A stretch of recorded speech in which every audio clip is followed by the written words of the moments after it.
नमस्कार साथीहरू, हजुरहरूलाई स्वागत छ मेरो युट्युब च्यानलमा। साथीहरू, आजको भिडियो के छ भन्दाखेरि एसइईको रिजल्ट आइसकेपछि हामीले कसरी चेक गर्न सकिन्छ सजिलो तरिकाले। हजुरहरूले आफ्नो मोबाइल अथवा ल्यापटपबाट सजिलैसँग चेक गर्न सक्नुहुन्छ। सो यो भिडियो लास्टसम्म हेर्नुहोला र हजुरहरूले रिजल्ट चेक गर्न थाहा पाउन सक्नुहुन्छ। सो भिडियो ढिला नगरिकन स्टार्ट गरौँ साथीहरू। सबभन्दा पहिला हजुरहरूले आफ्नो मोबाइल अथवा ल्यापटपको क्रोम अथवा गुगल खोल्नुहोला र यहाँ एसइई रिजल्ट भनेर टाइप गर्नुहोला। टाइप गरिसकेपछि हजुरहरूको माझ यो वेबसाइट फर्स्टमै जुन आएको छ नेपाल टेलिकम एसइएनटिसी नेट एनपी भनेर त्यो खुलेर आउनेछ। त्यो खुलिसकेपछि यसमा क्लिक गर्नुहोला।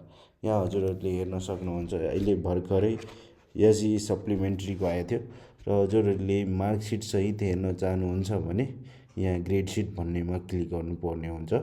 यसमा क्लिक गरिसकेपछि यहाँ हजुरहरूले सिम्बल नम्बर भन्ने हुन्छ, हजुरहरूको जति सिम्बल नम्बर छ त्यो टाइप गरिदिनु होला र त्यसपछि यहाँ हजुरहरूले डेट अफ बर्थ राख्नुपर्ने हुन्छ।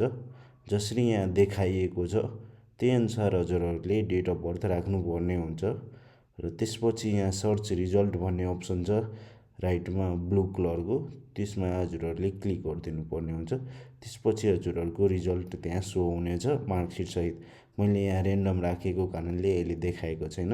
सो रिजल्ट आइसकेपछि यस्तै चेक गर्न सकिन्छ र अर्को मेथड भनेको एसएमएसद्वारा नै गर्न सकिन्छ।